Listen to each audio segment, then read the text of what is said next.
నేనైతే మీకొక medicine plant అయితే చూపిస్తాను. మీరు చూస్తున్నారు గదా! ఇదే. అపోసినేసి కుటుంబానికి చెందింది. దీన్ని జిల్లేడని కూడా పిలుస్తారు. కాలోట్రోపిన్ అని కూడా పిలుస్తారు. అండ్ దీన్ని జాయింట్ మిల్క్‌వీడ్ అని కూడా పిలుస్తారు. దీని నుంచి ఒక మిల్క్‌ని ప్రొడ్యూస్ చేస్తదనమాట ఈ ప్లాంట్ ఇక్కడ కట్ చేసినట్లయితే ఒక మిల్క్ అనేది. దీని నుంచయితే రబ్బర్ కూడా తయారు చేస్తారు. దీని పూలొచ్చేసి కొన్ని నల్ల జిల్లేడుంటాయి, తెల్ల జిల్లేడుంటాయి. ఇదైతే పింక్ కలరు. పింక్ జిల్లేడు. హ్మ్. చూస్తున్నారు గదా! వీటి ఫ్లవర్ అయితే పింక్ కలర్‌లో ఉన్నాయి.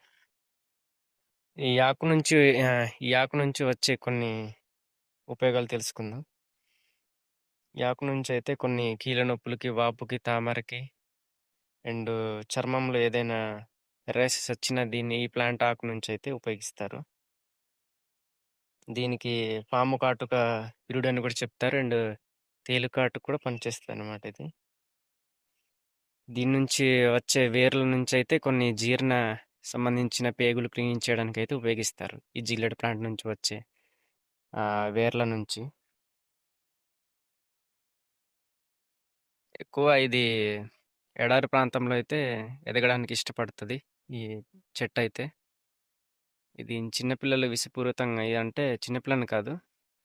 సరిగ్గా ఉపయోగించకపోతే ఎవరికైనా ప్రమాదమే. ఎక్కువగా ఉపయోగించాలంటే వైద్యుని సలహా అయితే తీసుకొనైతే వీటినైతే ఉపయోగించాలి. దీని నుంచి పాలు అనమాట. పాలు ఉత్పత్తి చేస్తది. ఒకసారి చూద్దాం. కట్ చేస్తాను ఒకసారి ఆగండి.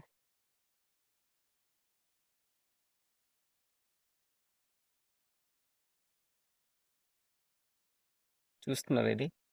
ఈ మిల్క్ ఇదైతే మిల్క్‌నైతే ఈ ప్లాంట్ అయితే మిల్క్‌నైతే ప్రొడ్యూస్ చేస్తది. ఇది ఒకవేళ కంటికి గాని రాసుకున్నట్లయితే కన్నులైతే పాడైపోవడం అయితే జరుగుతది. అంత డేంజర్ అనమాట ఇది. అండ్ సరిగ్గా ఉపయోగించే విధానం అయితే డాక్టర్‌ని సలహా తీసుకొనైతే వీటినైతే ఈ ప్లాంట్‌నైతే ఉపయోగించాలి. ఎడారి ప్రాంతంలో ఎక్కువ కనిపిస్తుంటాయి. ఇవి నీరు లేని ప్రాంతంలో అయితే ఎదగడానికైతే ఎక్కువ ఇష్టపడతాయి ఈ ప్లాంట్ అనమాట. ఓక్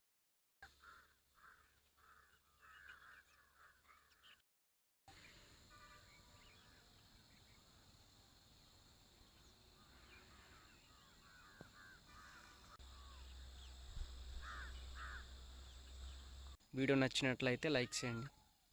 సబ్స్క్రైబ్ చేయండి. సపోర్ట్ చేయండి. మోర్ ఇంట్రెస్టింగ్ వీడియోస్ చేస్తాను.